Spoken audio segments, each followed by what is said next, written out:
Mike O'Mara, radio entertainment. You can listen to The Mike O'Mara Show at MikeO'MaraShow.com. Well, what have we here? It's a podcast. Fine. And what excitement we have today.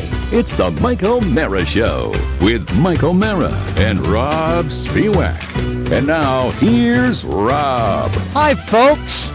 No, your eyes are not deceiving you. No, Mike did not have surgery. It is I, Rob Spiewak. Mike is still on vacation. And joining us today, a man that I have appeared on stage with numerous times, but never did radio with because he's never invited me, and I think that's sad. From 98 Rock, impressive radio deity, Justin Schlegel. Justin, how are you? Mr. Spiewak, a pleasure. And please, let's rectify that situation soon.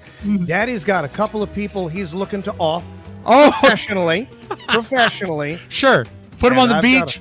That's it. Time to go ahead and send them into that little Market 230 froggy country station in the sky.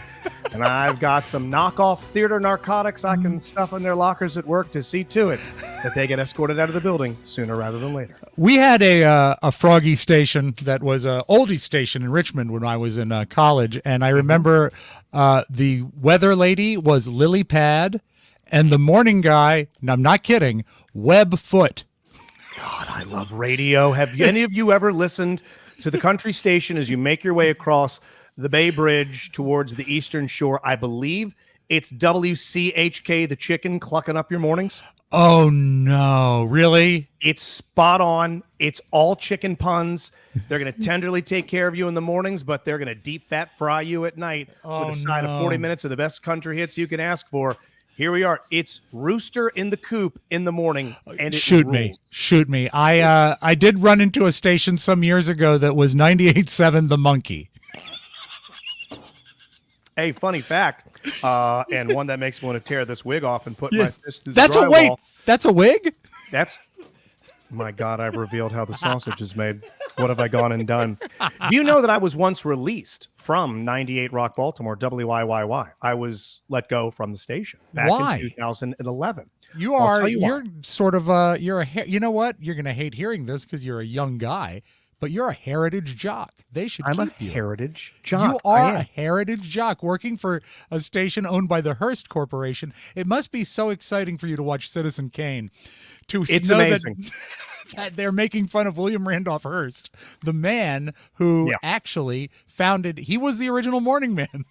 It was. There's a little alarm that plays if I watch Citizen Kane, or if I happen to hang a Symbionese flag somewhere in the place. Immediately, a little alarm goes off in New York, and my pay gets docked $50 each.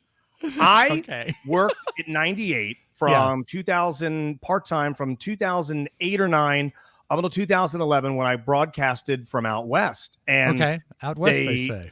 Yes, out west. I was in Burbank, California, where I did the night show. Okay. And what happened is that I was out there with a time difference, and I wasn't able to attend anything because I wasn't in the market. They let me basically remote in each day. And they said, hey, we gave it a good shot. It was a fun experiment, but we do need a live local jock. You know better than anybody, Rob, that there's those appearances. The morning show is a little too big, a little too expensive for. The afternoon show might not be interested. And the midday person just wants to crush and snort a Xanax and get to bed. Hopefully Roger will finally return from being at the market for 13 years. I'm sure he just got lost. The cell phone stores. Thank you. Exactly. Cell phone stores, a lot of stuff like that. Subways. Yes. I one time did an opening at a piano store that was so poorly organized that the AE, the account executive at the appearance, asked me to pretend to phone into the station. Do you know how many times I have faked a phone call into the station? Yes. This year. I mean. This year? Oh, no. Someone will be like, hey, we promised them 8 calls back to the station. Oh, God. I'll do one, the prearranged one. Right. And then someone's like, hey, get them on the phone. Tell them the beignets are fresh. And I will. And my bit is I will purposefully go, you got it. I'll do it. And then I will hold the phone in the wrong direction. Oh, with the picture facing out? Make sure that the screen is facing in the wrong direction. Let's just see if the owner's really minding their P's and Q's. So when you were in Burbank, was that the day of an ISDN line? Is that how they got you in there? ISDN line installed. I had a Comrex unit. Right. I went down. I could use the Comrex for Wi-Fi, dialed in. Didn't sound quite as good as the ISDN, but the ISDN was good. Right. And that station, the monkey, boy, oh boy, tomorrow during my weekly therapy session, I am going to have to bring this up because they said we need somebody local. And you're not that, and you're out there pursuing your comedy. You always have a home here. We wish you luck, but we do need to get a live and local job. Okay. Fine. I understand. Thank you for the time. And then 1 month later, I tune in and I hear the Mob Monkey. And Mob Monkey was AI before A. Rob, you don't know this. I am officially the first radio broadcaster to have been replaced with AI. I don't know whether to console you or send you a trophy. That's Let me pretty sit exciting. in your lap and we nibble on each other's earlobes. Yeah. I was We'll all feel replaced better. by an automated service called the Mob Monkey, where you could actually text in, call in to pick the next song. It was a very all request type thing, but it was an actual screeching monkey on the air. It was a screaming, screeching monkey sound effect, anywhere from 6 to 12 times an hour. You just hear 98 Rock, the home of the Baltimore Ravens. Hey, Mob Monkey, what's coming up after the break? And people from Timonium would jack their F-250s into a tree. Yeah, it's it's not a great business. No. When you get down to it. I was in it.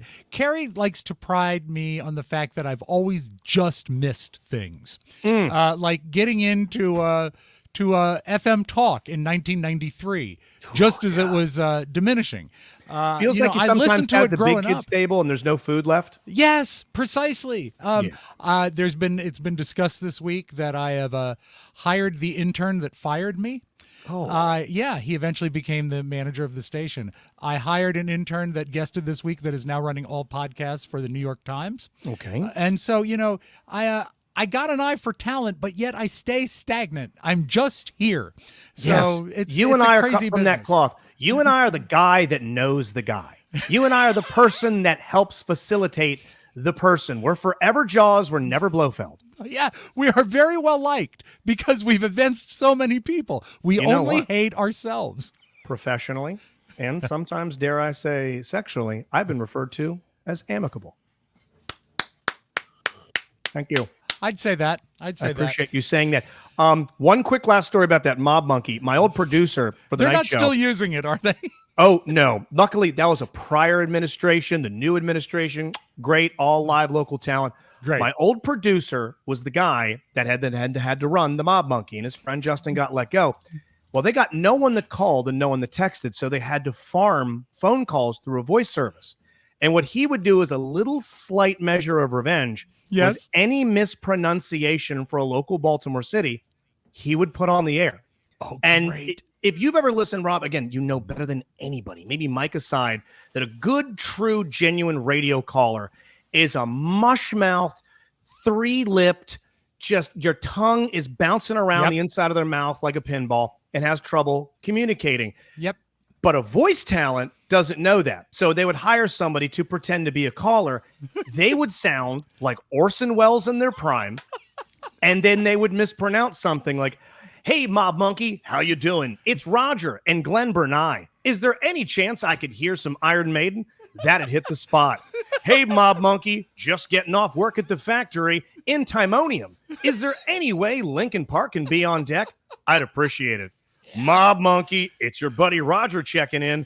Tosin sure is busy right now. He would play every mispronunciation on the air. It's a little love dig. it. I love it. And I'd like loved to see that guy's resume when it said that portion of time when he said he wasn't on air, but he was running the Mob Monkey. He was the Mob Monkey guy, and right now he works for the Social Security Administration, doing very well for himself. Well, good. I can't understand getting out of radio. That's still a Honestly, mystery to me. Kids, if you're listening, if I could just maybe push you in the direction for success, one word, and then walk away. What's the word? Plastics. What's the word? Plastics. Plastics. Plastics. Benjamin. Plastics, Benjamin. Plastics. Okay. Love it. Now, I have to tell you a moment that embarrassed me, and if I don't say it to you, I will feel I will feel as if I'm hiding something. Tell me. A couple weekends ago, on the July 20th, it was. Rob Mayer, a mutual friend, also amicable, invited us out to one of his murder mysteries, and I've probably done 5 murder mysteries with you. Excellent work too. Well, I mean, you are an amazing thing to watch because you hold the whole show together for 2 hours and you never stop stitching the plot going. It's incredible to watch you work. It truly is. Thank you. But I assumed, I didn't get many details. I just got a script sent to me. I assumed that you would be in this murder mystery, this trivia night murder mystery. Yeah. And but I got the script. I saw what we had to do, and we showed up. And I bought my wife a beer. I'm no longer taking of the beer. And my son was there, and we got going, and it started. And I said, "Yeah, we just need to react. That's Justin." And she says, "That's Justin?" And I got a good look at the guy because he was across the room. It was a bearded guy playing the lead. And I said, "Yeah, I think it's Justin. He does these." And then it turned out it wasn't you. And Carrie was so relieved because this guy didn't have, how do I say, the cut of your jib. He wasn't quite as good looking as you. Didn't and have I don't want to point any Janaze fingers. Claw? Okay. Carrie said, "What happened to him?" Wow. What happened to that fella? Is he I doing have to Joaquin say- Phoenix impression with that face? I have to apologize for misrepresenting you at the thing, but I'm sure you did an absolute bang up job. The trivia is one that Rob sort of runs independently. It is it's fun. It's the Joni Loves Chachi of the happy days of the DLP universe. It's a side story. I understand. Yeah. It's Joey on NBC after Friends ended. I do. Rob runs it on his own, and he brings in luminaries such as yourself and some others, but rarely does he have a mainstay DLP member. But I can assure you, hopefully sooner rather than later, before year's end, we will share the stage again because I hope so. I still wax poetic about our time in Las Vegas so many years ago at that theater and how great that show was, and Mike and the missus in the crowd and the fellow with the chimichanga arm. It was incredible. I said it before. I cannot emphasize how great these DLP murder mysteries are. And the DLP, I guess they would. Do you have a website? Because I know you have your Yeah, you diallaughingproductions.com because you have the podcast, which is sensational. You've got a better set than me, which makes me jealous. And then you've got the murder mysteries and all the things that you do. Make sure to check it out. And of course, and by the way, I'm not going to bring up the fact that the false advertising that 98 is actually 97.9. Okay. You've been rounding up for years. And, it gets under a lot of people's skin that we've been rotating. And we'll discuss that on patreon.com/the DLP agenda. I still remember the days of finding out about HD radio, and they were going to start doing 98.2. What sorcery? What affront to Christ is this? What man standing in a jet black pentagram worshiping an elder god has decided to use the even numbers when it comes to frequency? And not okay. I'm speaking with Rob Spiewak. And if you don't leave Daddy's home studio, I want you to run upstairs. I want you to grab your tablet. I want you to go to Wikipedia. And I want you to look up a gentleman by the name of Chris Benoit. Now, as we were saying, it was startling the days that they started using the even numbers in broadcasting. As a radio junkie, were you a radio junkie growing up? Junkie growing up. Me too. And so it threw me. It absolutely threw me. What was the depths of your childhood, teen, preteen radio junkiedom? I have one. I want to hear yours. Okay. I think the first station that I was addicted to, and this is because I was around older people all my life, was WMAL, which was an all service Washington, D.C. station. And we were talking about the even numbers. They went back so long that their call letters were AM 63. God. Not AM 630, but AM 63. They had a legendary morning show that was on for 600 years. They're called Hardin and Weaver, and they were so popular that if you wanted to buy an ad on Hardin and Weaver, you had to buy 2 ads in other day parts to actually get them to read your ad. But this was such Washington, D.C., I mean, I think it has a reputation of being a real city, right? Mm-hmm. I mean, all around the world, it's the power a transient capital. city, not transient. One with it's very mobile. 5 years maybe for a resident. So more North Virginia is the culture there. But yes, a city. A city, and this was the folksiest, stupid station in the world. They would play a hymn every morning. A hymn, like an old school hymn. At like 6:50, Willard Scott would call in because he used to be from DC. There was a march they played every morning. And the problem is, Justin, I got to know their clock as a kid, and I'm like, 6:50, time for the hymn. And I wasn't about listening to the hymn. It was just knowing that it was coming. Knowing that you could set your watch by hearing some Gregorian chant when you're on your way to the 4th grade. Exactly. That I loved. I would do the same with another DC station in my father's work truck. He was a union electrician, worked at a place called Central Armature Works on the way in, Dad's truck, Dad's radio, and he would listen to WMZQ Country. Yeah, 98.7. I couldn't stand country music, but what I did find fascinating was the little 10 to 15 second mini documentaries about who you were going to hear. I didn't know what hitting a post was. Right. But you hear this jock with such knowledge and conviction prior to you being able to have the summation of the world's knowledge in your hand. You needed to know someone that knew something. And you would hear this gentleman on the air. Now, this next fella's wife gave birth in a coal mine. Where was he? Lost at sea for 15 days, and the only thing that he had to survive on was Suboxone and pizza-flavored combos. Here's Travis Tritt. You're like, oh my God, this is amazing. Every single one. They all had something. They all had that presentation. I cannot at my home receive your radio station. And I count your radio station as one of the last great ones because it is live and local. And we don't have that in DC anymore. But growing up, I loved also for the same reason listening to Casey's Countdown because he had what I found in college. I actually got a degree for this, a value-added teaser. He would tell the story about the combos and the guy stranded at sea, and then he'd say, "Who is it? We'll find out after the break." And it's like, you got to tell me now. I have to stick around. It was a teaser before a teaser. It pulled you through. You had no idea. It's like that damn show, Deadliest Catch, where I'm watching Captain Sig on the crab in the North Bering Sea, and he's had those pots on a 36-hour soak, and they go, all right, this is going to determine whether or not the baby gets born naturally or via some sort of Wiccan ceremony. We better get good numbers. And right as that pot crests the water, boom, commercial. Like, yes, damn exactly. it, I've got to stick around to find out how this child is emerging. They play us. The worst thing was in the days of VH1's Behind the Music, 80% of the show was telling us what we'd already seen and what we're about to see. There was, for an hour program, there was maybe 5 minutes of content total. Actual content. Yes, solid coming job. up. Somebody slept with somebody's wife. Something bled out on stage.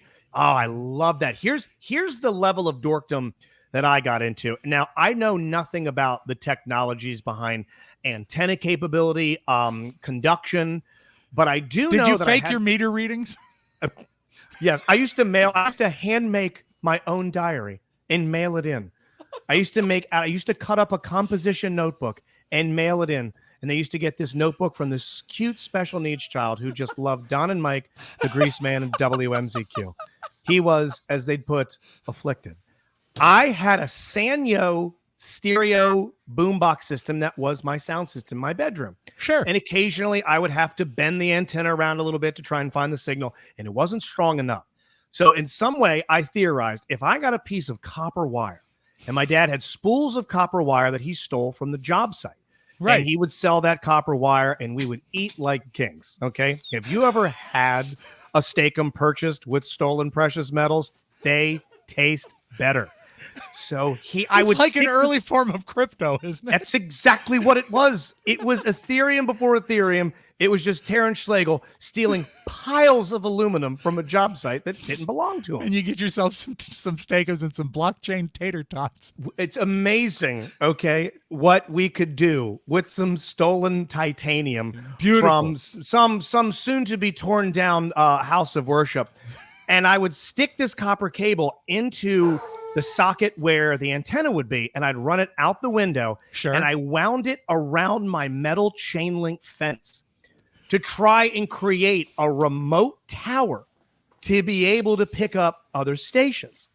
I don't know if it worked, but I'm convinced that it did, because I feel like I could hear stations just 5 to 10% better with my own homemade antenna. You were afflicted. And how many lightning strikes? Countless. We lost a few siblings. Countless. Okay? Countless. It was a bloodbath on Hamlin Road. It was awesome. You would have thought that my home was built on an Indian burial ground. The amount of lightning strikes that struck the property, and how many of Mother's apricot trees didn't survive said strike. That's so sad in many ways. Yes. We never got that cobbler she promised. Mom, going back to being a radio junkie as a kid, you didn't set out to be a disc jockey, right? You wanted to be a comedian, and you grew up in Baltimore, right? That is I was born in Waldorf, Maryland. Waldorf, okay. Waldorf, Maryland. Yes. Most famously for Good Charlotte, me, and the world's youngest grandmother. Hey, that's great. Hey, yeah. I'm just assuming. I once saw a 17-year-old with a 14-year-old with a 2-year-old. So we're figuring things out. Okay. Well, we were sort of an on-land Epstein facility in Charles County. No private jets? No. No, a lot of people, as the old Jeff Foxworthy joke goes, homes that were mobile and cars that weren't. We considered. Thank you for citing him. Thank you. All of this will be in the footnotes of All today's of it broadcast. in the bibliography of today's clown show. No, I grew up in Southern Maryland. I fell in love with radio, and after a bad breakup on the way home from said breakup, a commercial came on for the Broadcasting Institute of Maryland. And I said, well, there's my future. And I was 18, 1 year out of high school. And I got into radio for years and years before radio fell apart, and then got into comedy as a backup, and then roundabout back into radio. But are you familiar with Princeton's sister school, the Broadcasting Institute of Maryland? No, are you familiar with those hallowed halls? I was. Mike often talks about the Connecticut School of Broadcasting. I have to wonder if they're sister schools. But yeah. But I mean, when you were excited to get accepted to a private radio academy, did you at that time at age 18, did you realize that you got accepted because your money was green? That's it. I had no idea. I figured. And did they make you jump through hoops to make you think you were doing something? They made me draw a small turtle and a pirate. I saw that on a matchbook. Yes, I was accepted into those schools. They say, do you know your first and last name? And are both of your parents legal U.S. citizens? And I said, yes. And they said, welcome. You are now officially alumni. I'm going to pour myself another summer cocktail beverage here. It's hot outside. Yes. Nothing better hits like a room temperature's Bailey Irish cream on a hot August day. Wow. Or actually, God, it's still July. That means we've got time. I went to this school that upon driving to, and boy, you think women on dating apps take some creative photos? Yes. Let me show you a fly-by-night radio broadcast operation that on the website, pretty sure it was Squarespace, they made it look like you were going to the radio MIT. Yeah. As I pulled up to what I later found out to be was a decommissioned funeral home that before that was a row home, I realized that this place was 3 stories, a Baltimore row house, and the production studio. Was it in the city? It was in the city on Harford Road in Parkville, Maryland. Okay. That the production studio that you walked into with their one bootleg copy of Cool Edit on an old Toshiba ThinkPad was the old crematorium oven that they had pulled out of the wall. And it was just the hollow space where countless people had just been burnt to cinder to cross the Rainbow Bridge. Wow. And you want to talk about energies in a room. God, I guess so. God. It was very hard to edit together a 15 and a 30, a part of your local exam, with phantoms and spirits and will-o'-the-wisps flying through your body. Spooks and specters. Yeah, that's horrifying. Strangest midnight erection. I hate to any appreciable odor. There was a mildew. Okay. There was one of the ones who go, if I pull this carpet up, it's all blackballed. There's Yeah. 100% chance that if I give birth at some point, the child will be born inside out because of the things that I am breathing What in. a horrifying notion of a child born inside out. Sir, good news and bad news. It's a boy, 8 pounds, 5 ounces. Bad news, it looks like a Halloween decoration, and it won't stop screaming like someone's putting out a lit cigarette on a swan. So you get into radio, as we all did. I think I'm a little older than you.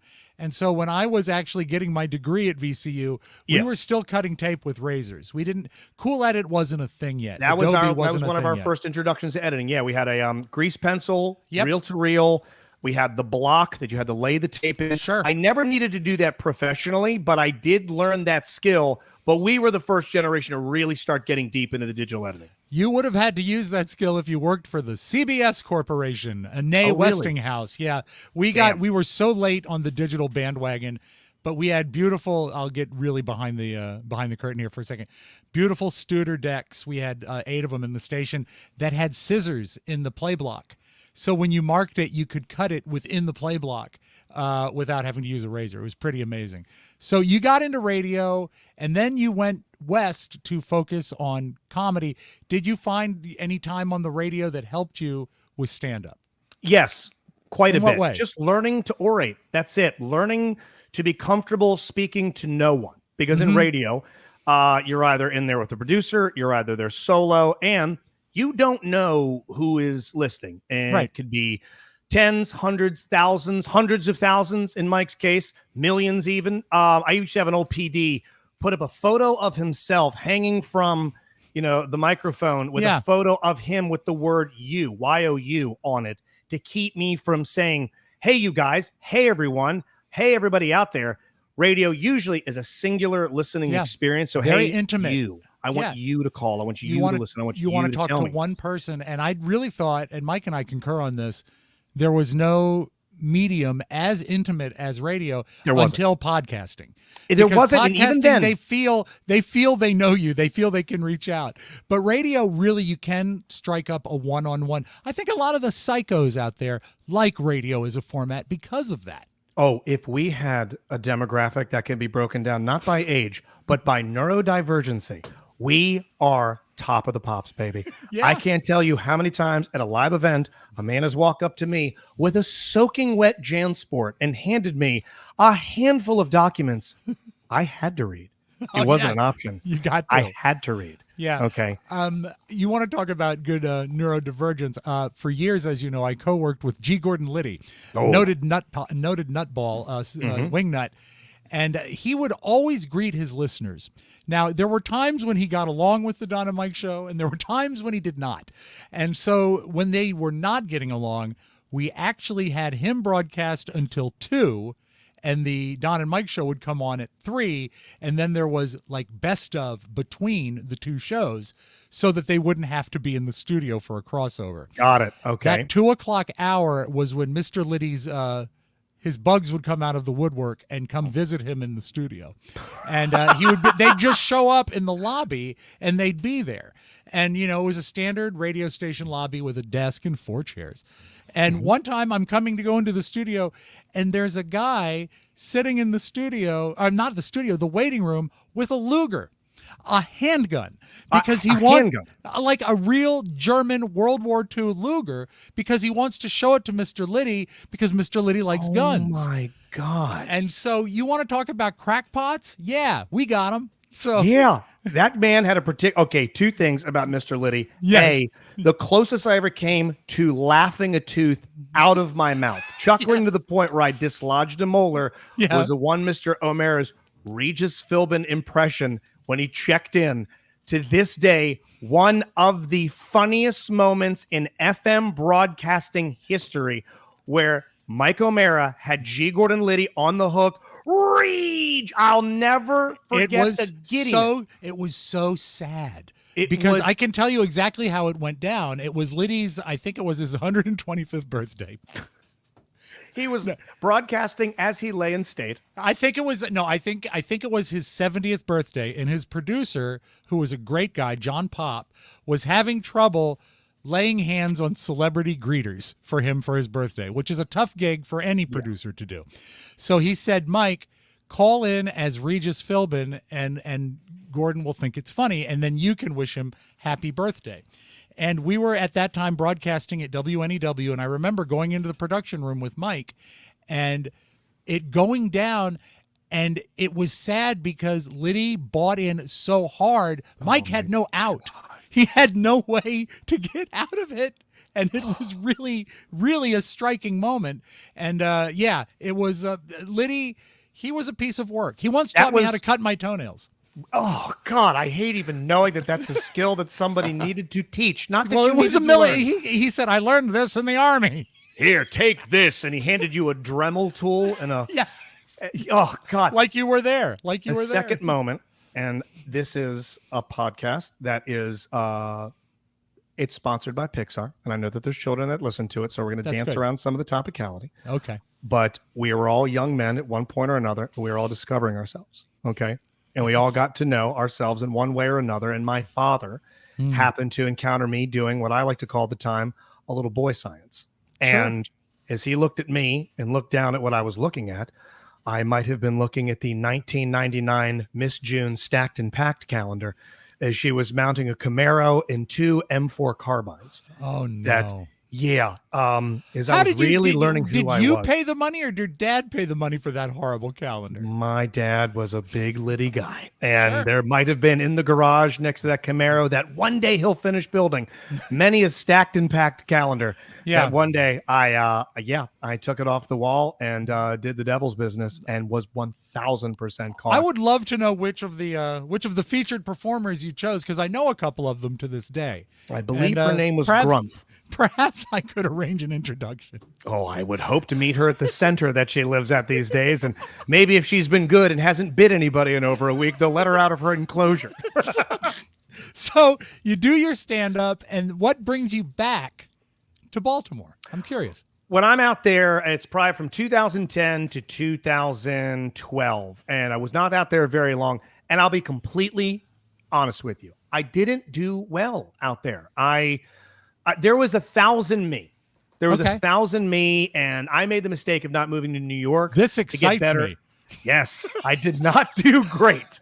There wasn't this great opportunity that presented itself, or you know what? I was kicking too much ass. No, It was gigs few and far between.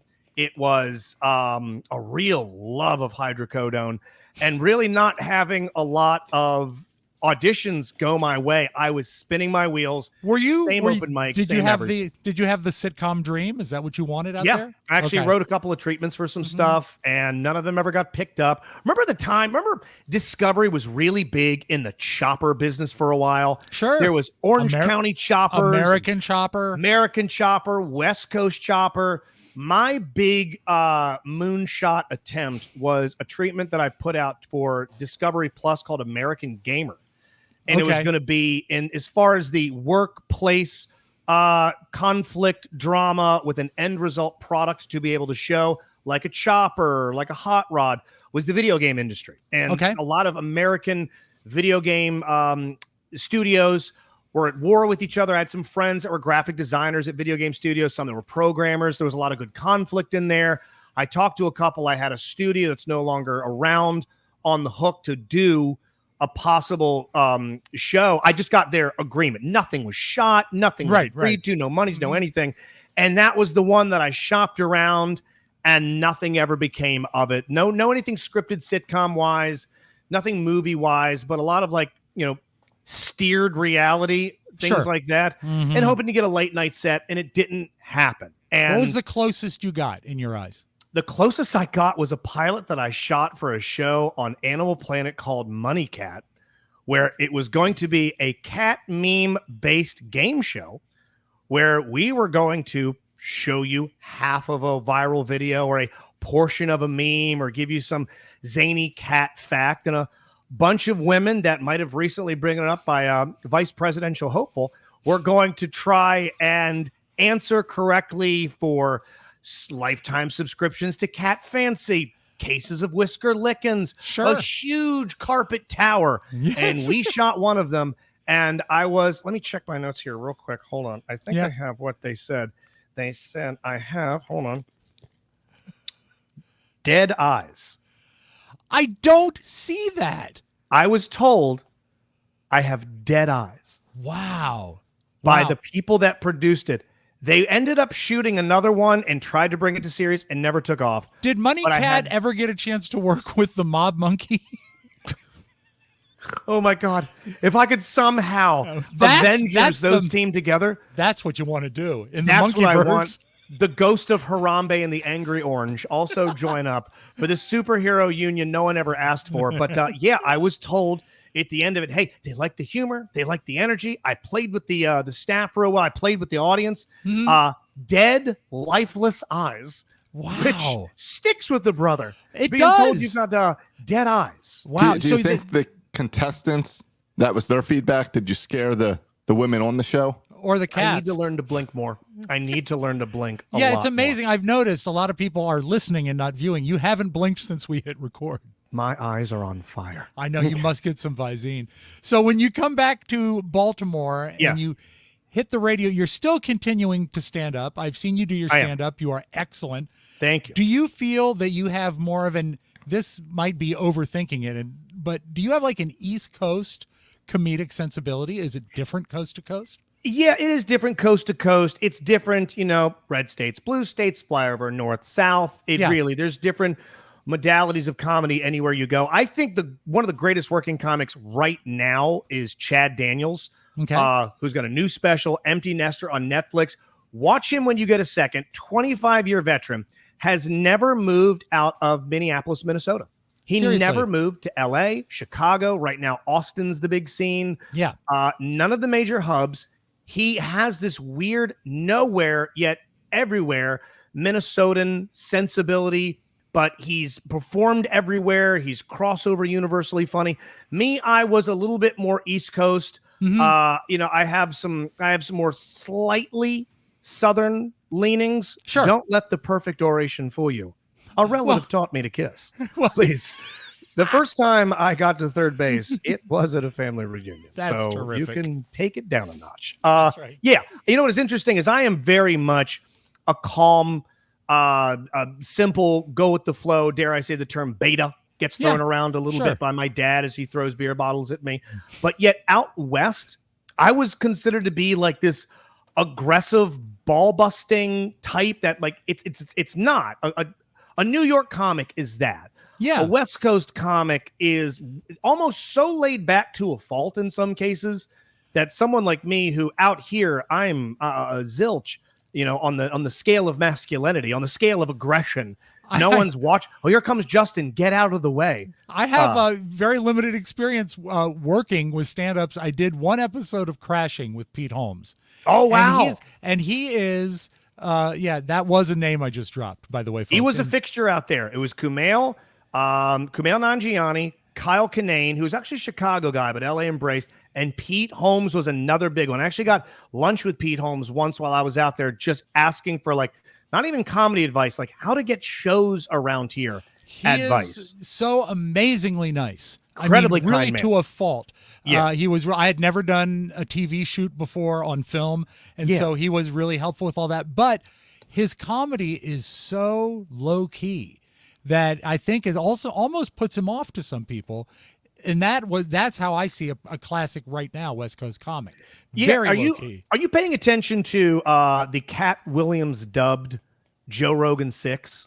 Did you? No, that sounds fascinating though.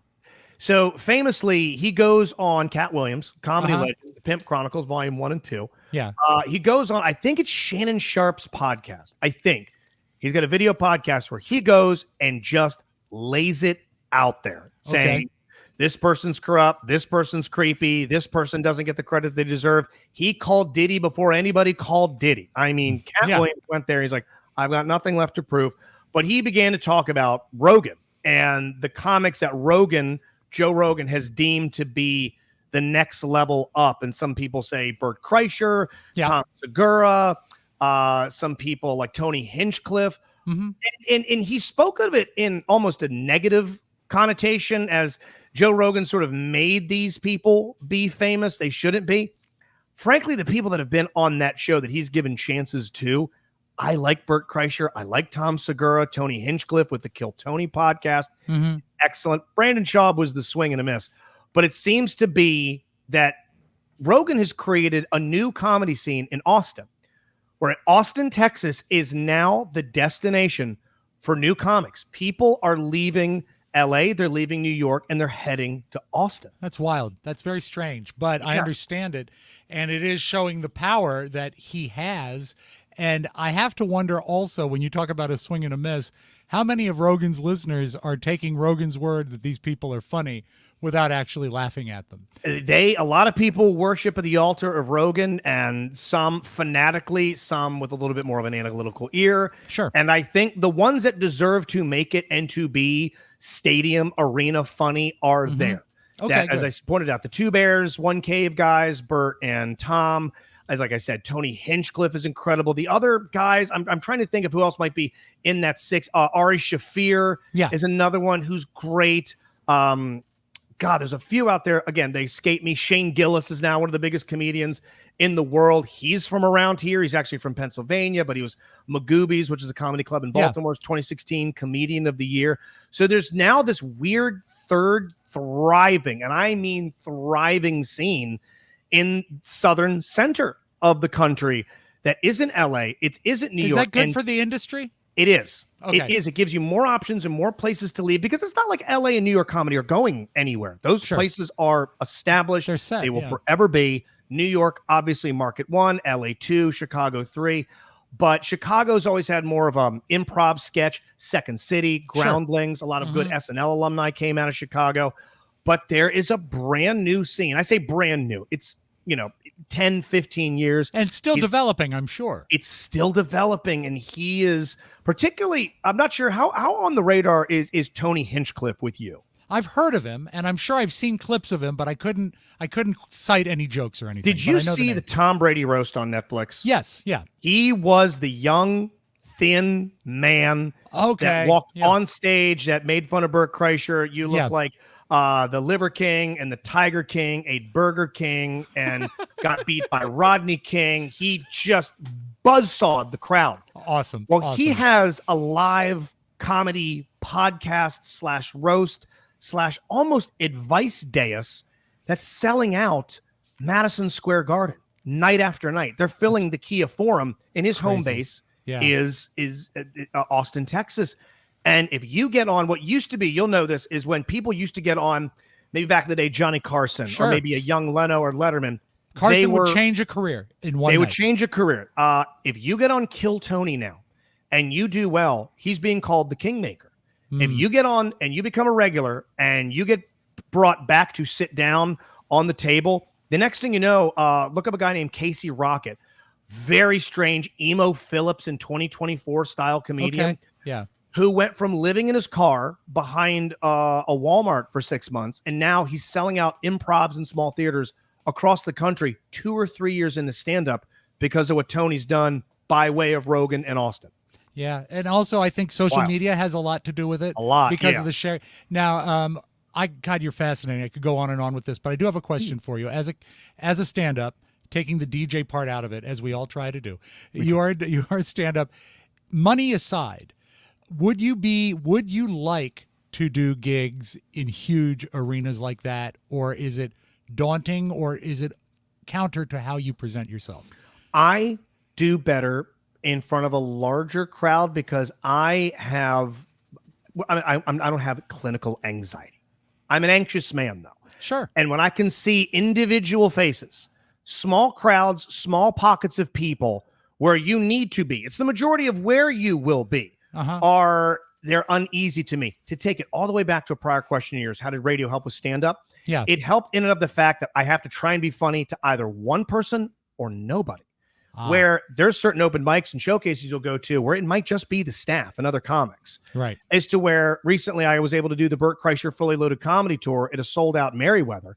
And that is a sea of 8,000 or 9,000 people, to where you couldn't pick out any individual faces. No individuals in that point. It's just a mass of people. Scorn, and you heard laughter, and they're there to laugh, and they're built in. Nate Bargatze right now, one of the greatest working comedians in the country, singing out NFL arenas.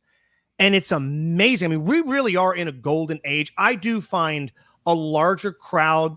I'm more comfortable in front of more people than I am small. If I get 15 people scares me more than 1,500, because 1,500, I don't see anybody. But 15, I see and I hear you all. When you do something like Fully Loaded, do you feel more pressure because of all the other comedians that are there? I do. Yeah, because of that lineup national too. Guys. Yeah, I made the joke when I got out there that I'm like, I know none of you know who I am. I mean, let's be honest. Backstage, you've got Metallica, Anthrax, Slayer, AC/DC, Megadeth, and Marcy Playground just took the stage, and I'm probably going to mumble my way through Sex and Candy. I am a local garage band with a bunch of national headliners. I mean, imagine the Rat Pack and an unknown Ernest Goes to Camp, Ernest P. Worrell, taking the stage before any of them. Like, who the hell is this guy? So that was the one intimidating part of that night, was the people that I know were watching back there. But once I was established and did fine, it was an awesome time. And then 3 nights later, I was at a seafood restaurant in Glen Burnie where I was paid in clam strips. Well, to be fair, Justin, I watched that show and Metallica didn't get any laughs. So. Yep. They're the least funny band out there. You are not funny. God, I could talk to you forever. When we come back, we're going to do the round table, and we'll be right back. We're joined by Justin Schlegel from 98 Rock, and it's a thrill to have him here. So stick around. We will be right back.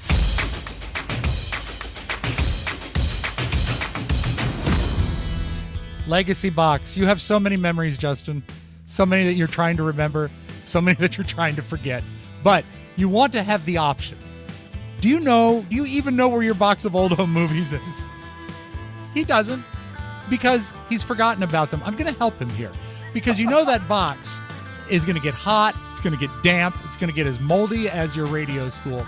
It's going to be horrible, and all your media will be lost forever. So what you got to do is go to Legacy Box. You talk about, I've got all that stuff on videotape. Not only are videotapes crumbling in your hands, they don't even make VCRs anymore. They don't make film projectors anymore. So you got to go and get a Legacy Box. They send you a box. This company is great. You get this physical box and you load your Legacy Box with your old tapes, film, and pictures, and then you send it back. It's so simple. It's like magic. Their team professionally digitizes everything by hand right here in the USA. If you are patriotic like me, USA, USA, USA. You get it back on a thumb drive, which is what I did, or you can get it in the cloud, and you get your originals back too, which is awesome. So don't let the summer heat age your videotapes, film reels, and fade your photos. Visit legacybox.com/TMOS to shop their $9 tape sale. That's legacybox.com/TMOS to unlock this offer, or as you should do, click the button on our website. Like our hot happening news element? God, I love it. It's very, very old. God. It's just wild being around a professional. You think? It just tastes good. The air has a flavor of professionalism. You are so nice to say so. Later on, I'm going to give you a full segment to opine on Mike. But your words are well received and taken with a grain of salt. Yay, Olympics. Big day yesterday as Team USA finished day 4 of the Olympics leading with 26 total medals, but trailing in the lead of gold medals by 3. The Team USA for women's gymnastics, 6 more medals yesterday, a gold for the women's team. Simone Biles led the way. She had a bum leg and she still won that medal. She had to drop out 4 years ago in Tokyo after getting the twisties, which do you ever suffer from the twisties? Occasionally, after I get pretty deep into the twisted teas, they're only 5% alcohol and they're brewed with real tea. I just twirl in the front yard and wait for the kids to get off the school bus. Side note, none of my kids ride the bus. You're a creep. We went to a pregame with my son at West Virginia University. He's getting a minor in alcoholism up there, and the pregame, they drink twisted teas like they're Tic Tacs. They put they shotgun them all the time. It was the game that my wife had so much fun. We were removed from the football game. Wow, really? Yeah, that level of fun. I was sober, believe it or not, at that point. My wife, this is a classic story. She spilled nacho cheese on the guy in front of her. And he didn't know that. Okay. But he did know when she pulled out the hand wipes and started to try to remove the cheese from his back. As he felt behind his neck and said, that is one humdinger of a sinus infection. You need to we're get the missus looked at. We're going to have to keep you overnight. Yeah, that's bad. That's COVID-20 at this point. The amount of lung butter that your beloved just horfed up onto my neck tattoo of my ex-wife's name. No, thank you for the wet nap, but you're just merely spreading it around. She was smearing. She was grinding it in. I offered to buy him a new hoodie, and he said, no, we're going to have to remove you. Yeah, goodbye. Yeah, goodbye. But anyway, so the Olympics are going well. Do you have the Olympic fever? I don't. I'm really interested in the breakdancing competition that Has that started yet? It's going to be the last 2 days. It's going to be the 8th and 9th. Have you gotten to see any of the actual competitive breakdancing in the form it's going to be presented in at the end of the Olympics? All I know of breakdancing is Breakin' and Breakin' 2, Electric Boogaloo. Oh, yeah, the Electric Boogaloo, of course. With Adolfo Shabadoo Quinones and Boogaloo Shrimp. Mm-hmm. And I figured that the gold medalist would be given to whatever performer kept the evil businessman from tearing down the community center to build high-rises. And that gets a gold medal. I'd love it. I think that'd be great. Now, who brings the cardboard? Does the Olympics provide the cardboard? Yes. Is it Amazon? I mean, it's a perfect cross-promotional event for all of their 3,000 pounds of cardboard that you need to deliver one cell phone case cover. It's shocking. Exactly. I love, you know what, though? I will give Amazon this. I love the big bubbles. I love popping the big bubbles. I do love the bubbles, and I do love those trucks that love to just cattywampus park in the middle of my street while Dante takes his time dropping off the packages, and I can't get into my property. And since when are they delivering on Sunday? That's no idea. I mean, how do they do that? It's a North Korean salt mine that they get to steer around your neighborhood so you can bring grandma her suppositories. Yes. Is it just a Florida thing? Or do you guys have it up there also where people are delivering Amazon from like the back of their Corolla? We do. It. Yeah. And like just plain clothes. Mm-hmm. Some weirdo going up. Last week I bought a Corolla on Amazon and they just dropped it. This guy just parked it and left it in my front yard. Just hulked it and dropped it off and then just sat in the middle of the yard until he saw you drive away with it. Yeah, we have some people that drop stuff off out of their car. I'm like, I wish you didn't have my new MacBook, man, in a Kia Rio with teardrop tattoo. Oh, the teardrop tattoo. The teardrop tattoo. I hate that. I hate that. One time I was in an elevator at Nats Park with a guy, if you can imagine. I wasn't with him, but he's even whiter than me. Wow. And there was a gentleman in there with a teardrop tattoo. And I think we all know it means that you've killed somebody. Yes. And he went up to the guy. He was all excited because he was a white guy at a baseball game. And he said, "So, do you like your tattoo?" Wow. Are you sad forever? So I had to stand in front of my son. Wow. I just felt uneasy. You're a disc jockey. You play music. How many records do you play an hour in the morning? Each hour we have 2 scheduled. We try and get to none. If we get to none, we're having a good day. Good show. If we get to 2, we ran out of stuff to talk about. Okay. Rolling Stone has released a list of the songs of summer. And this I find fascinating because I used to be a radio junkie. Followed the charts, followed the hot clock on stuff. I knew every song. I can look at the Hot 100 from like a week in 1986, and I'll know 70 or 75 of the records. Okay. These are the top summer songs, and I don't think I know any of them, but you're a music guy. Now, I don't think these are 98 Rock currents, but let's see how we do. Okay. Have you heard Von Dutch by Charlie XCX? No, not familiar. Okay. Honestly sounds like a Swedish sex act. Not like us. Kendrick Lamar. Heard of Kendrick? Yeah, have heard of the song because that's a part of the Drake feud right now. Okay, yes, very good. And my stepson listens to it. Sabrina Carpenter, Espresso. Ooh, is she eating? I don't know. Songs of the summer, Chapel Roan, Good Luck, Babe. Nope. Good luck with the next song because it's nothing. God blessed hell. They're going to put me in the Smithsonian at the end of this interview. So many great collaborations, and that's what makes summer fun. Cash Cobain featuring Ice Spice and Bass Swag with Fisher. The remix. Ice Spice, yes.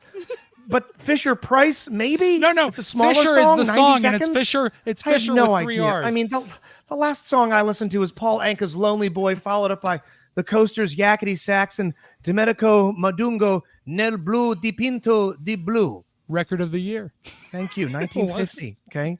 TGIF, and I love this name, Glorilla. Glorilla. Hit the button. Okay, sorry. Okay, and let's close with this one. MG Lenderman, she's leaving you. No, none of this. I know. This is foreign. But MJ Lenderman, great bagels. Got to get them. Oh, my God. Great bagels. No, is Georgia Gibbs anywhere on there? No, I the haven't crew seen cuts, Rosemary Clooney. The crew cuts. All The of them crew cuts. absent. Come Oh, on. I hate it. Johnny Okay. Horton. Is Mitch These Miller are real anywhere artists. to be found? I know. That's a real I artist. know. You play a little Sheb Woolley for me, or Bill Haley in his comments. I'm all in. I'm all in. I have been trained over the last 30 years to stop making references like that, and you're killing me. Sorry. Let's send our best to a really lovely lady. And Cheers. no, I don't smell a rat here. Kathy Lee Gifford, hospitalized. Now, Justin, this is not funny. I'm not laughing. It's Okay. a segment that you forwarded me coming up that's already got me chuckling. Kathy Lee Gifford hospitalized with a fractured pelvis after tripping and falling. She's issued a quote. It's my fault. It usually is, Kathy Lee. Yeah. It usually is. Now, Kathy Lee Gifford, who, if you look at her, looks like one of those toys from the 70s where you dry out an apple and make it into a doll. She is 70. Looks like the fruit at the base of a tree a deer would go for to get drunk. Yeah, exactly, to get drunk. She revealed on Tuesday she fractured her pelvis in not one, but two places after tripping and falling while rushing to meet one of her friends who came to pick her up from her house. Now, here's where it gets suspicious. She says, Okay. it was my fault. She's celebrating the release of her latest book, Herod and Mary, the true story of the tyrant king and the mother of the risen Savior. Okay. So she's selling her Bible book. She's got a book to. Okay. See, doesn't it ring false? This is unkind, but it's merely a physical observation. Yes. Her hairline is beginning to betray her, and if you squint, she does appear to look like a mason jar. You're half right. After recently undergoing hip replacement surgery, so she's bettering herself. The former Today Show host shared that the weakened her body by moving 300 books by herself at a recent signing in Nashville. So she goes to Nashville with 300 copies of her Bible book. She's in a weakened state. The next thing you know, I'm back in the hospital with a fractured pelvis front and back. That's more painful than anything I went through with the hip replacement. She says it's a humbling experience, but anyway, here I am. Do you think that book has a word jumble in the back for fun?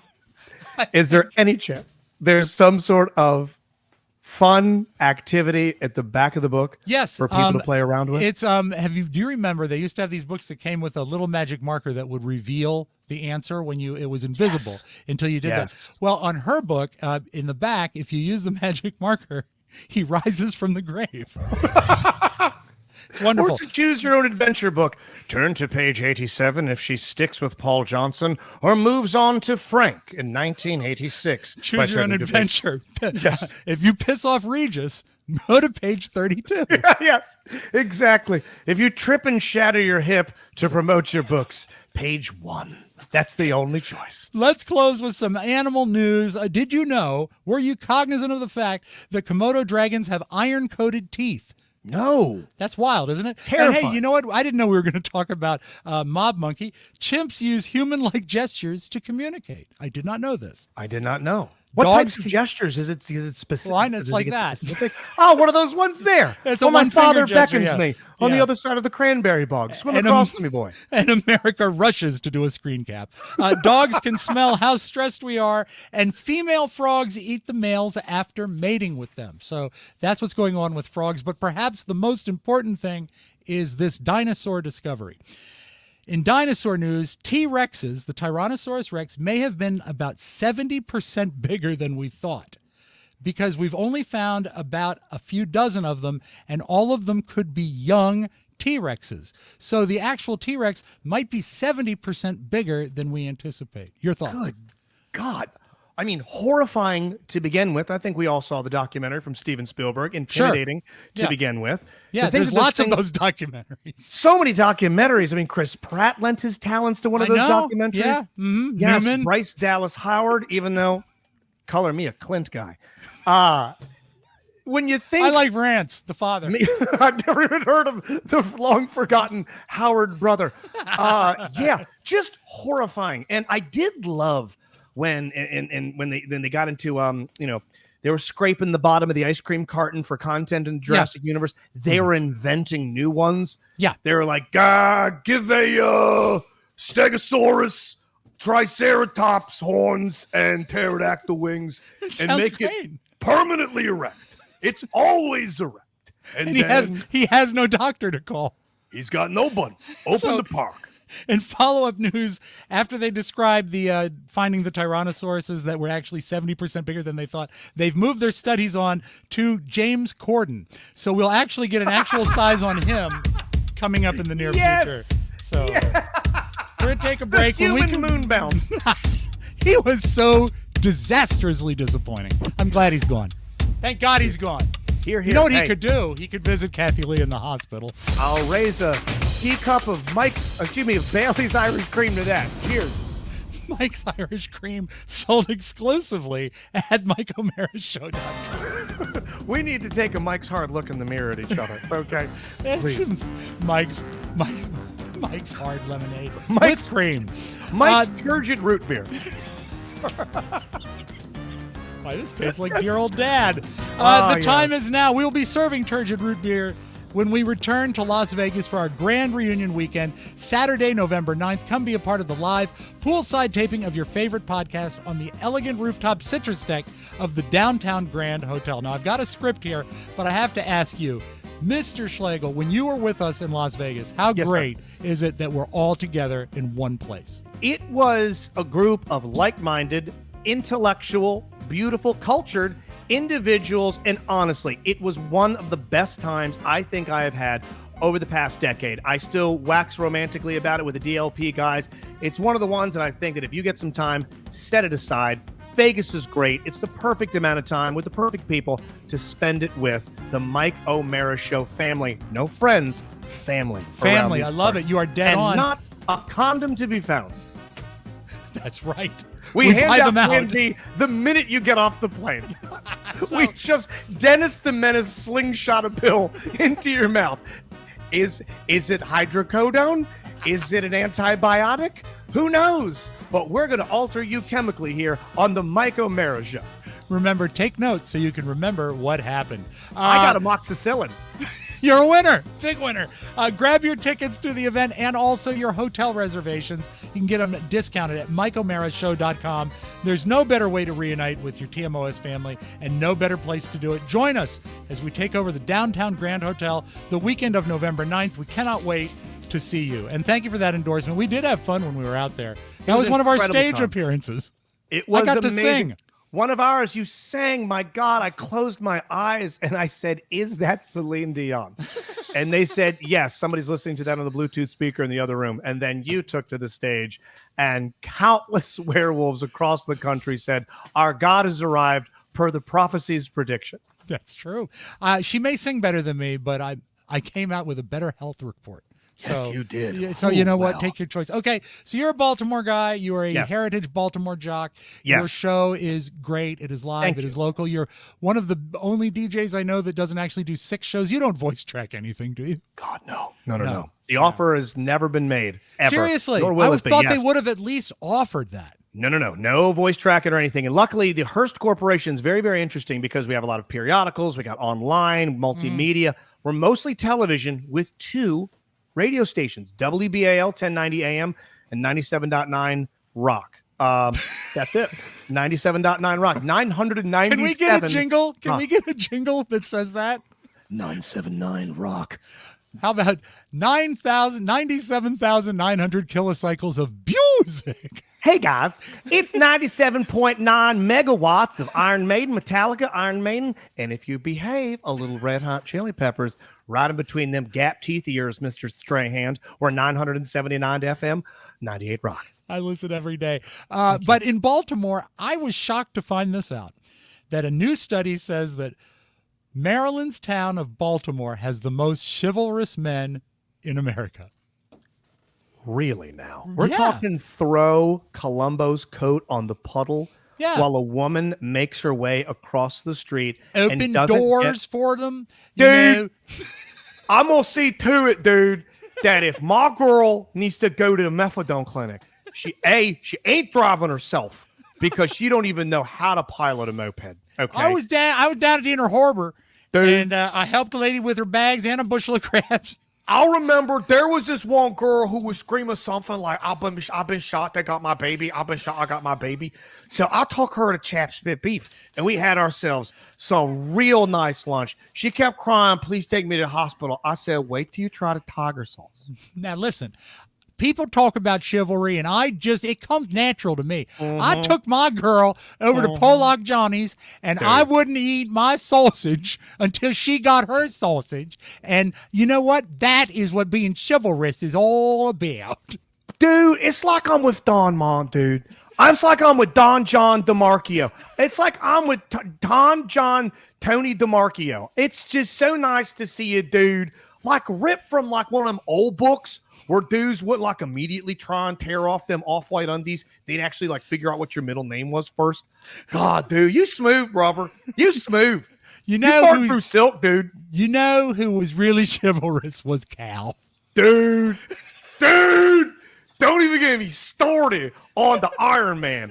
And that was a two-tone meaning. A, always show up for work. B, he ain't never take his Cialis. That man was tungsten from the belt buckle down. I used to sit out on the stoop, and I get a styrofoam cooler and fill it with Natty Boh and sit down there and listen to Cal. And I said, that's a man. God, that is a man amongst men, dude. I heard a rumor once about Cal that this dude was so chivalrous.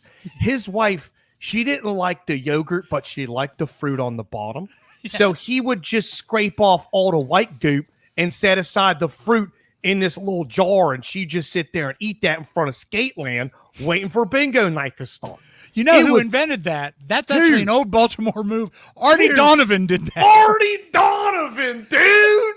Oh my God, yo! I'm gonna do a real story with the fake accent.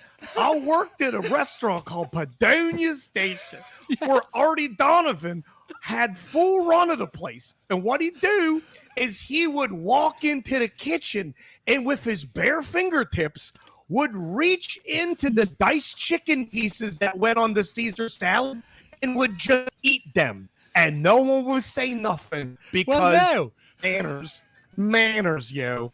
Yeah, well, I got to tell you, dude, Artie Donovan loved his protein. That dude loved the chicken piece while wearing heather gray sweatpants and a sweatshirt that said, I'm a pepper. Yep, and then down the ocean. Down the ocean it goes. You see, folks, just so you know, if you book a really good guest, you only need one sentence to do a segment. Dude! When we come back, I want you to wax poetic about our host, Mike O'Mara, because I know you're dying to. So we'll be right back. This is the Mike O'Mara Show with special guest, Mr. Schlegel. Now you can truly be your best, Justin. Finally. It's dermglowskin.com. They make it so easy. All you got to do is go to the website. Complete the questionnaire, and schedule a call to talk with a medical provider for approval. And the pharmacist fills your prescription and it's delivered to your house. Boom. One injection once a week, and get ready to lose 21 to 26% of your weight, along with improving your blood sugar, cholesterol, and blood pressure. It's FDA approved, and the results are real. Just click on Mike's Facebook page and look at him. He's a different man. This stuff has changed his life. DermGlowSkin.com offers semaglutide and tirzepatide for weight loss, in addition to NAD+, vitamin B12, Sermorelin, and PT141. So whether you crave a sexual boost, a cognitive boost, or reduced inflammation, Dermglow Skin has got it covered. Get it shipped to your door, get excited, and get skinny for Las Vegas. Get excited, feel like yourself again, stop the food noise, and start your weight journey today. DermGlowSkin.com. Don't confuse Ozempic with the Olympics. They're different things. Okay, so we are back. Justin, you've been so kind to be here. Thank you. So much fun to talk to you. It's a blast. I hope this has been somewhat understandable and be worthwhile. Thank you to all the kindness in the chat, by the way. Bag of Donuts, Carrie Joe, Aesop, Bob Carrie Keller, Joe. Carrie Joe. Dude, that was the first girl that ever showed me how to use a prophylactic. So, I'm thrilled to have you on the program. Thank you again.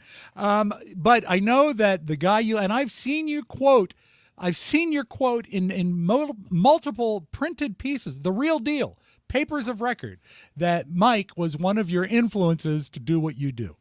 And so I now turn the floor over to you to talk a little bit about the way Mike O'Mara, he would never allow me to do this were he here. But when we talk to someone like you, who is as we said, we'll say it again, heritage shock, that uses Mike as an inspiration, I'd like to hear what he inspired you, how he inspired you. I'm going to start with something a little macabre.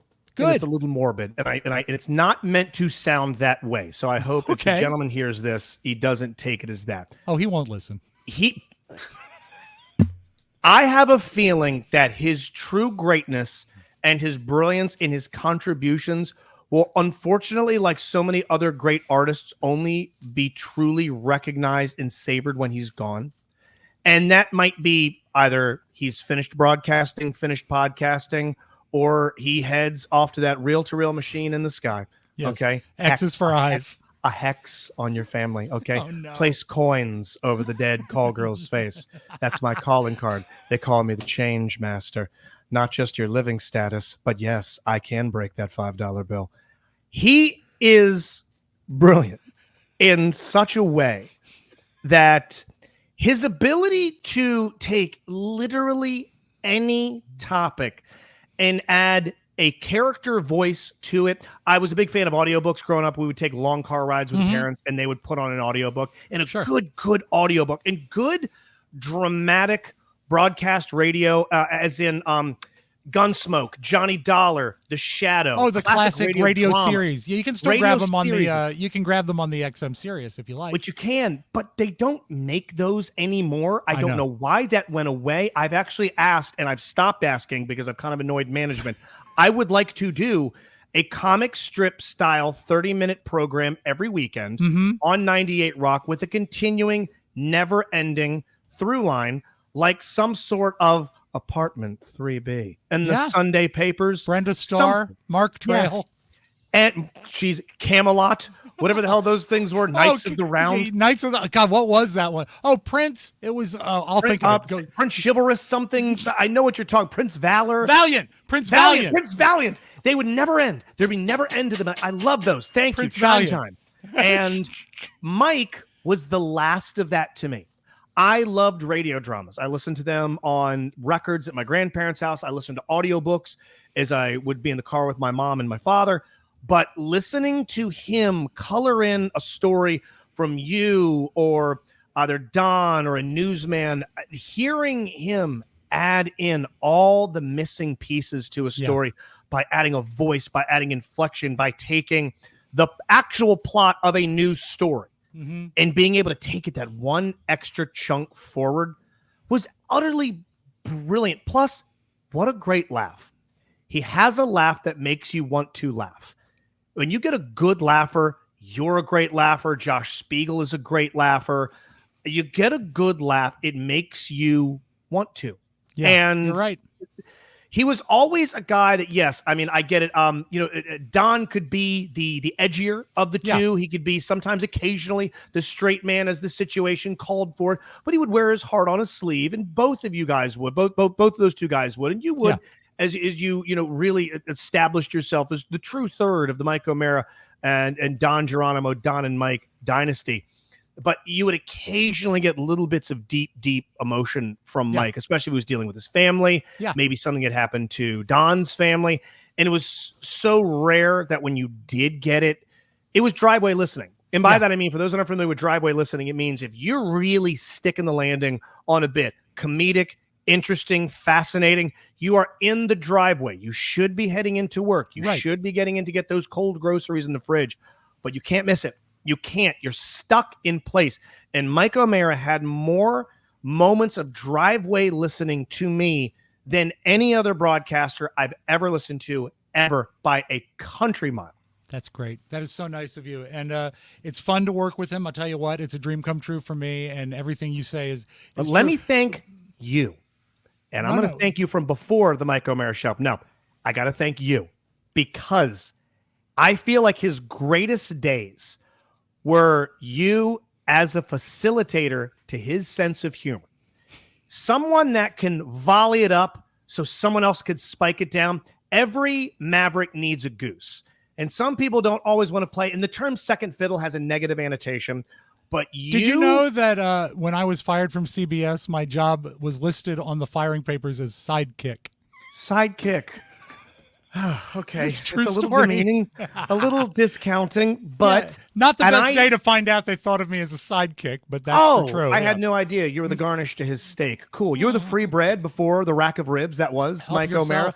O'Mara. Gotcha. Okay. You're that complimentary small sliver of cake at the end of a sushi restaurant dinner. Had no idea. That's cool. They said I had dead, lifeless eyes. Your eyes are gorgeous. Dead, lifeless eyes. You look beautiful. But I do that now for one Josh Spiegel. Josh Spiegel is my modern day Mike O'Mara, in and of the fact that he takes stories and takes characters and takes situations that can be had fun with. There's something such as, the Francis Scott Key Bridge collapsing, not funny. Not Assassination attempts, we're not going to find funny. People dying of some sort of pandemic, epidemic, not funny. But the ones where you can find the funny, he will take that funny and he'll stomp the throttle on it. And from you, I learned how to keep him going. I could put coal into that comedy engine with a quip here or there, a reference here or there, something that when I saw that maybe the flame starts to cool down a little something, I can go ahead and throw in something that'll make him go right back up. And you did that for one of my favorite, if not favorite broadcaster of all time. So in a way, I have to thank you for making me love Mike O'Mara so much. Wow. I did not expect that. I'm very flattered. I'm honored. Thank you, Justin. I admire you equally as much. And Mike has always said he is a great storyteller. And but those dead eyes, man. Dead, lifeless eyes. No, Mike is a storyteller. And I think that's what, when you get down to it, whether you're doing it in 14 seconds over the front of a record or you're taking a long form and telling a story, yes, that's what the communication is about. And the fact that you say it is pretty damn awesome. Thank you, sir. Thank you. I'm touched in a good way. We're going to come back. We're going to do the flip side. I have videos for you. Don't do that. What? Did you get sunburn on your neck? What's up with this? That? This is a video medium? Yes. And I'm also a Washington, D.C. extra large. We'll be right back. Okay, Josh, I need your help on this one. The bonus show. The bonus show. Now, last night, I did the Schmooze Day with Rob. And some people were talking about the bonus show and that they are, on the gate or the fence as to whether or not to come back. I actually got Mark Matrinko, who I called the Disruptor, to join again. He's back with us, which is very cool. He didn't even have to email me. No, he didn't. We invited it. So thank you, Mark.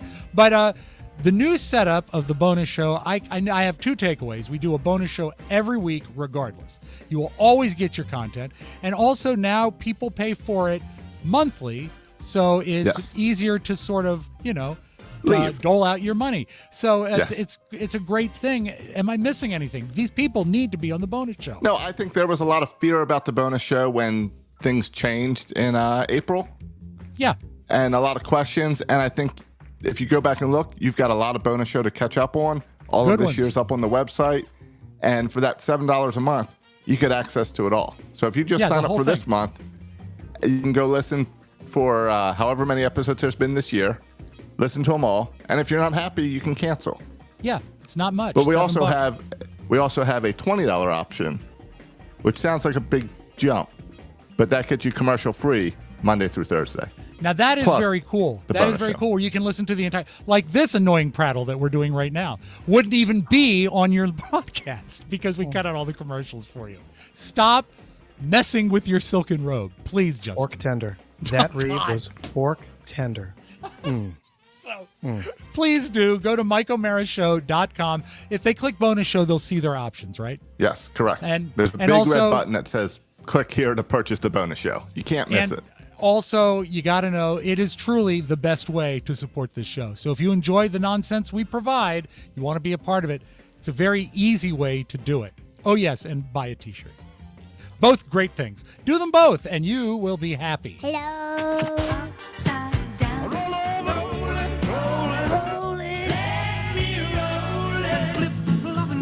The Flip Side. This is The Flip Side, and Flip Side was named after when I flipped a car. And so let's start with a car tape. This guy, these Tesla rotten-looking urban assault vehicles, you see them around outside, and people love having them. I got this new car. It looks horrible, and it's great. Well, this guy is showing off, and he's going to show you how the windshield is really impenetrable. He's even going to walk on it. I invite you to listen very carefully to him walking on the windshield. 40 pounds. When you are literally out here driving, this has got to be a Cybertruck, douche convention because the they're best all truck here. ever, obviously, along with some other beautiful Teslas like a Plaid and a Model X. What do you got to do? You obviously have to get up and Walk on his over windshield. it because this thing was built to last. So I'm literally walking on this thing right now. We're going. Is it 240 pounds?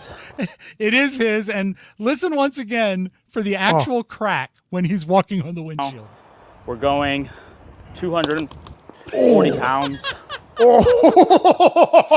And I love that he just moves on like he didn't just do $10,000 worth of damage to his automobile. Like you didn't just destroy that cyber dumpster of a vehicle by taking your big ass on top of that thing. You human cheeseburger. You walked up and down that PlayStation 1 graphic. And like you pointed out, that looked like a convention of people that only get to see their kids every other weekend. Exactly. And that was his off week. You know, he was doing good. But the fact that he felt the need to show off like that and then just crack it is amazing. This piece of show prep was brought to me by our producer, Josh. Justin, are you familiar with French Olympic diver Jules Boyer? I'm not. He's from the Pasta Dynasty? No, different one. He is a French Olympic swimmer, and he has a lot to show, and he's gone rather viral. Can we have that picture, Josh? Please. You know, they wear such tiny swimsuits. Woo! Okay, soup's on. Yeah, exactly. I mean, I guess if I would be a swimmer too. What are they both looking up at? I don't know, but thank God it's not the backstroke. But yeah, you can Google this gentleman. But even if he only takes the bronze, he's going to go home very proud. My God, 2028, they're going to be doing these, I believe, here domestically. Time to bring that man back, but not to swim, to take part in the ring toss. Because Lord knows, I would love to have him be a piece of equipment. Speaking, it's a lifelong career to be an Olympian. What if you're swimming and you lose your bathing cap? Horrible, right? Okay. Well, this guy has gone viral. This guy's job is to retrieve bathing caps. He's not quite like Boyer, but he has his own style, and he seems to be quite popular among the viewers. Lady? No, he never places it in his mouth. I'm so sorry. But God, that man looked like 6'1", 220 pounds of pure Hellman's mayonnaise. And I don't know what Jackson Pollock adorned shorts he was wearing. Unnecessarily small. You don't need aerodynamics. You can wear a pair of Ocean Pacific Jams. Yeah. The fact that he dove too, he really did try and dive. That was his moment to shine. Do you think he's a failed Olympian? Oh, he is. He's a failed suntanner. He's a failed something. I don't know what. He's a failed something. He does look like he's in charge of the arts and crafts section of a Christian youth camp. The guy, he just wants you to sit down near the water's edge and learn watercolors while you guys read Kathy Lee Gifford's new book together. He loves the kids. Nothing more relaxing than a trip to the beach. Am I right? I love it. Yeah, and when you go to the beach, there's going to be houses on the beach, and that's their purview. They get to build right up next to the beach and look, but I don't think they actually own the beach. Okay. This lady, perhaps just for fun, let's call her Karen, feels that she owns the beach. Would this ruin your day if you go down the ocean? This going to ruin your day? It's not harassment on the beach. It's harassment in my home property. Get out of here. Now. She's trying to literally rope off the beach. She has a spool of some sort of cable or rope. Rope. It's like nautical rope. Rope? Yeah. Okay. Instagram moment, please. Oh, now You're in my and she's property. Get spooling it out moving like she now. knows what she's doing. Now you're in my property line. Oh my God. Ma'am. Look fucking walking. at this It's a cheesecake beach. aficionado. Jesus Christ. That Yeah. kid's going to have nightmares. Don't you think she probably has her own table at the Cheesecake Factory? There's a chance that when she shows up to the Chesapeake Bay Seafood House, people duck and cover. Good People- reference. All you can People, eat. all you can eat. Get all the seafood you can eat. I Holy remember- hell. I I remember that want to put a sharpshooter in the tall grass with a blow dart gun with an Ozempic needle in it. You wouldn't Just need a sharpshooter. I mean, odds are you're going to hit it. I would There's just a keep. good chance. I would say push her in the ocean before she drowns. Dear God, as my father would say, that appears to be a well-fed woman. She appears to be stout. I will agree there with you, Dad. Let's close with this. Why are we hated internationally? Because we have people that do stuff like this and they actually go viral and people watch it. This is a guy that is doing a musical trick shot with a ping pong ball. This guy should be studying science. Okay, he's dropping it on pots and pans. And adds another. Now the last one. Oh, he didn't get the cup. Give him one more chance. There he is. There he is. And luckily for you, he will be the vice presidential candidate under Kamala Harris. We're very excited. Tell me, without telling me, Yes. you're really into trains. Really into trains. He loves a train. Sure. You know why? Loves It's a a more train. civilized way of travel. The bourgeoisie might agree, Spiewak. I think that young man would love to take a train ride with Bob, Yeah. the bathing cap retriever. Yes. Bring me the white man from the deep. Have him retrieve my skivvies from the bottom of my above-ground pool in Pasadena. Justin, how can I thank you? You kill me today. You're wonderful. What a You're treasure. fascinating. You're a Thank you, great, Rob. great guy. And Thank you very much. our young door man. is open anytime you want to come by. I Once appreciate again, you all so much. Thank Not you for- again. Patreon.com/the Yes, please. DLP Agenda, 98online.com for Justin Scott and Spiegel in the morning. And November 30th, Ram's Head on Stage, I am going to be taping my 1-hour comedy special, Chaos Theory. I would love to have anybody make their way out. do you still have the same motto that your 1 hour special seems so much longer when you watch it? Dead. Lifeless. Eyes. Like a doll's eyes. Like a doll's eye. One by one, the boys went beneath the waves. You were on the Indianapolis? We could free associate for the next 2 hours, but we shan't. We shall say goodbye until tomorrow when I will be joined by, father and daughter. Jimmy Cerrito and daughter Cerrito will be joining us. Josh, thank you for the blessing. Love you so much. Have a great day, everybody. Want more? Make sure you check out The Michael Marabona Show. Get it at michaelmarashow.com. Mike O'Mara, Radio Entertainment.